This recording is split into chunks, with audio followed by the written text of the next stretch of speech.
Hey all, and welcome back to Sonic Racing CrossWorlds. It's been a little while since I last recorded any of this game, and as such all the SpongeBob Festival stuff that we saw all over the menu screen last time has gone away.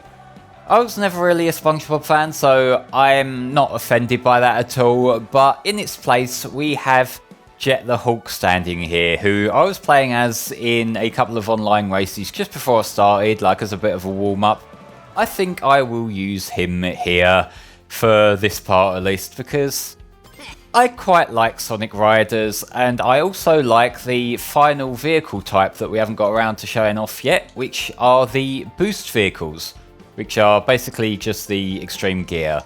They look like the extreme gear, but they don't play exactly like the extreme gear, so don't get too excited if you're thinking this is a Rider sequel here, but you know. It's a nice little nod. Up next is the Coal Grand Prix. We have Urban Canyon, Market Street and Coal Town. I am going to keep the same setup that I was using in previous races since it's been working for me.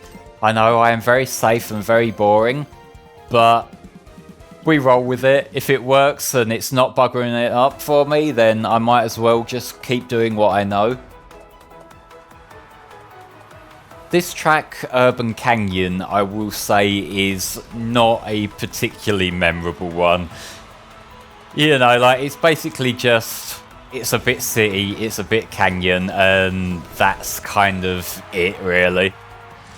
I hear you can actually challenge Sonic in terms of speed. Don't disappoint me. I ain't here for your entertainment. I'm here to win. You're just in my way. That sure is a Jet the Hulk voice. I'm gonna be honest here, I really do not like Jet the Hulk's new voice. Like, I know some people had problems with Jason Griffith's interpretation because he was a little bit squeaky, but I think that worked for Jet. If you look at Jet the Hulk as a character, then you kind of expect him to be a bit squeaky and annoying. But I don't think it's the right kind of squeaky and annoying that this particular portrayal is doing. I think this is...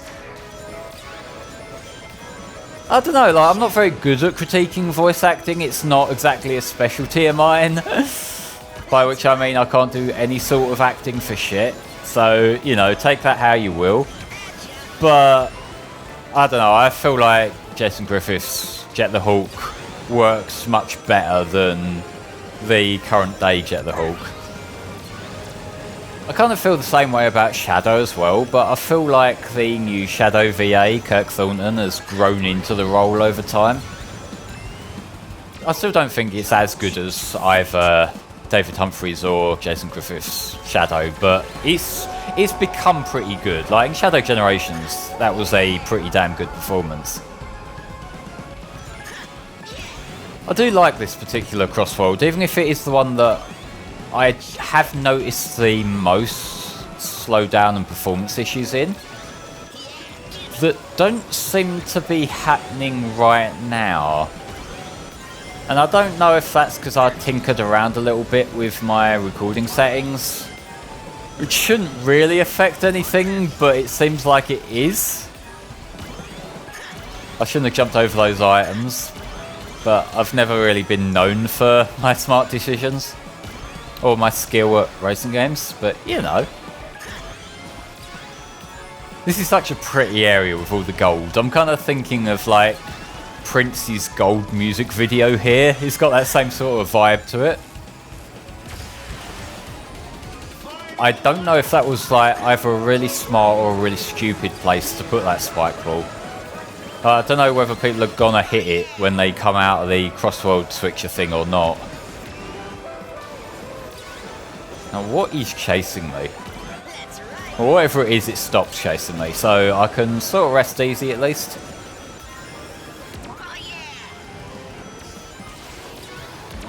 There, I finally got that one. I must have missed that so many times because this is not my first time playing on this course. I think I've played it at least a couple of times, like on single player like this, but I must have just missed that one. Will this protect me? Yes, this protected me, thank God. That definitely was a stupid spike replacement. Should have waited till I landed to do that. Oh, it stayed there. That was the one I laid down. Well, it worked out because I came first. You thought you could beat me? Yeah, see, I don't know, I feel like my problem with this jet voice is that it's not squeaky enough. Like, it should be a bit higher pitched. This feels a bit, I guess, like scratchy teenage voice rather than just squeaky bird voice. Again, I'm not good at critiquing voice acting, so take this how you will. I was sloppy. Never again.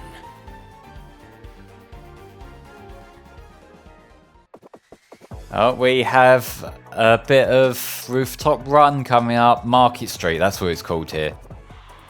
I'm pretty sure it was also called Market Street in Team Sonic Racing. So it's basically just a repurposed track here. And like, I'm not going to give it too much shit for that, because like Mario Kart does the same thing. And this is a much better game than Team Sonic Racing, so if they can salvage tracks from that game and make them better here, I'm all for that.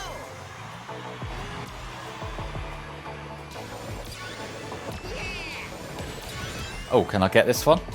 I might have sacrificed a good placement for that, but we'll see. I've still got a couple of laps to sort of redeem myself. I did notice at the start that one of the other racers had a 30 ring item, and it's the first time it's really clocked onto me that actually, while I have all these gimmicks, these gadgets to make things easier for me, the other racers do too.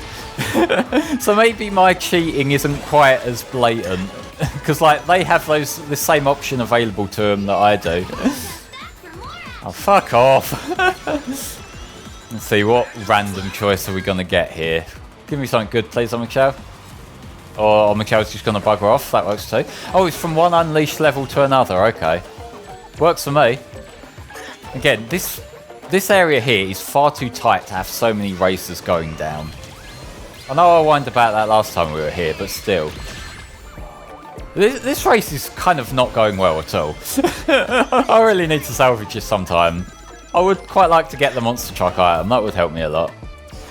I guess this will do for now.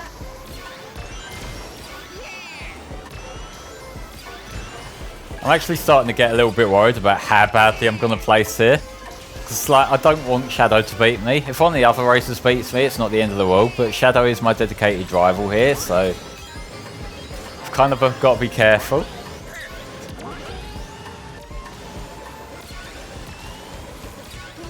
This is a little bit shameless what I'm doing here right now. Oh, King Boom Boo, thank you. Alright, let's try and hold on to this for the rest of this lap. I'm kind of desperate now. Nice try. Oh, I know there was another red ring. I can see it there that you can get from going on that route, and I've missed it every goddamn time. This defensive item I have here could come in handy if they try to snipe me at the last second, but there's still like half the track left, so or half this lap at least.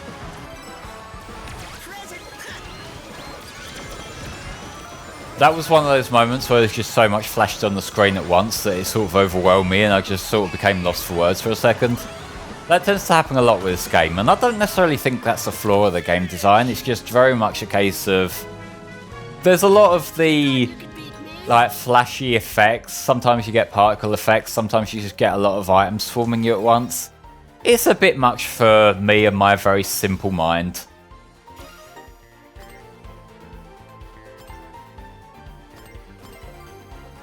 So where are we off to next? I can't remember. I think, oh, it's the coral level. Yeah. I quite like this one actually. It's a really nice theme for a track. It does the whole watery coral area much better than the actual licensed SpongeBob area does. Again, probably something about SpongeBob just never connected to me. I guess it's just like the humour and the art style is just not my thing.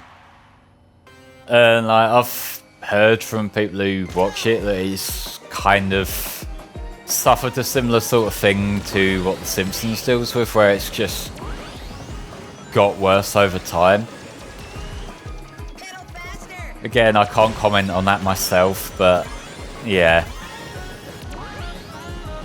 This particular track is really pretty, so I can quit my bitching for a little bit and just enjoy it. I can enjoy the not quite pastel colours, but like softer coloration. Like, it makes sense that Shadow would try and hit me there, but yeah, no. I also really wish he didn't. Oh, let's go in the Sonic Riders track here. Might as well, it's the perfect opportunity. Yes, it should have been you, Shadow, I get it. Except it wasn't, it was me, because I was winning. What is their power? I really, really like this track aesthetic. It was one of the prettiest levels from Sonic Riders, and it looks really nice in 4K here. Oh, I got Shadow Nate. The thing with the Sonic Riders games, the first one, I think, is just a really solid racing game overall, but it suffers from having a bit too much of a learning curve for the kind of people who would play a game like this game, or like Mario Kart, or like... It's people go into mascot racing games with certain expectations of it being like a... I guess a party game. I don't mean that in like a derogatory term, like when I make fun of Smash for that, but like you go into something like a Sonic racing game expecting it to be like a very accessible game, and Sonic Riders is not that. Sonic Riders has quite complex mechanics, and it's just generally got a learning curve that it filters a lot of people. But it's a lot of fun once you do figure out what you're doing. Oh, I don't know if I've gone this way. Oh, that's... I wanted that red ring! I saw where that red ring was for the first time and I wanted it, but I didn't get it. But yeah, the first Sonic Riders really was not as accessible as a lot of people wanted it to be.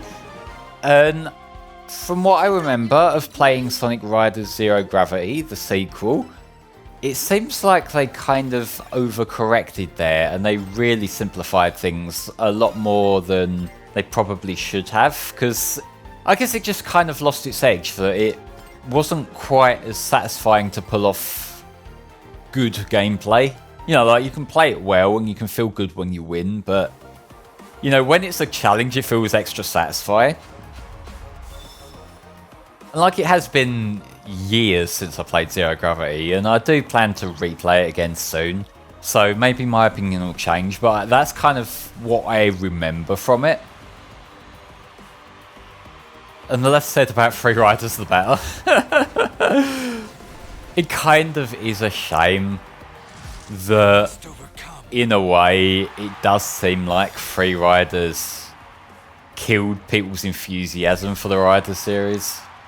For people who haven't played it, and like I haven't played it myself, but I've seen enough of it to kind of have made my mind up. The problem is that it's a Kinect game, like the Xbox 360's Kinect, and it uses motion controls that just straight up do not work. Like, I've seen enough videos of people like struggling to get even the menu to work, where they're like waving their hands around in front of the camera trying to make the menu move, and they just can't get into a game because it's that fucking frustrating to try and work with. I know someone has made a mod of the game now that uses a more traditional controller setup, which I am curious about, and at some point I should have fired that backwards, not forwards. Like at some point I am gonna give that a shot. I'll have to get around to like modding a 360 to get it to go, because like I don't think that Xbox 360 emulation is good enough for my standards just yet. Like I like emulation to be as close to an accurate portrayal of the system as possible. But yeah, like, I am very curious about how it holds up, because it's one of the problems that some games have when they're designed with motion controls in mind. Sometimes if you try and rebind those motion controls into like regular controls, sometimes it works, sometimes it doesn't. Because I know people have done a similar sort of thing with the storybook games. Like, there's a lot of people who don't like the motion controls from Secret Rings and Black Knight. And what they've done is they've just opened it up in an emulator and they've tried rebinding it to like either an Xbox controller or a GameCube controller or what have you. But the problem those games run into is because they are designed with the motion controls in mind, if you're trying to... Oh, cut off. I'm really struggling here. If they try to just play it with regular controls, there is no gameplay anymore. Like, if you try and play Secret Rings with a GameCube controller or like just a regular game controller, all you're doing is you are holding forward, and that's the game.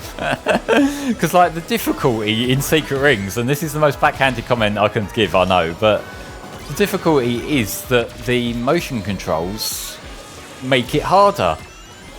So if you take that away, there's just nothing to the game whatsoever. It's literally just a hallway.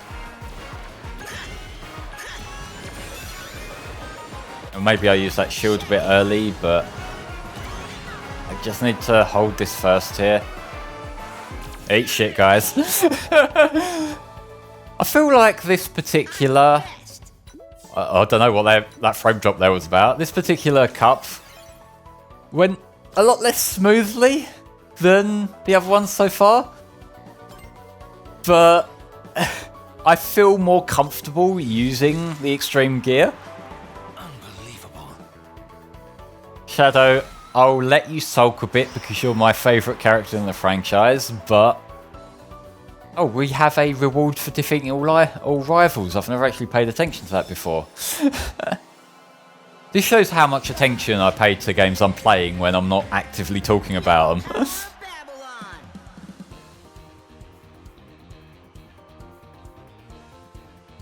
Ladies and gentlemen, that was the Coral Grand Prix. Join me next time for more Sonic Racing CrossWorlds. See you then.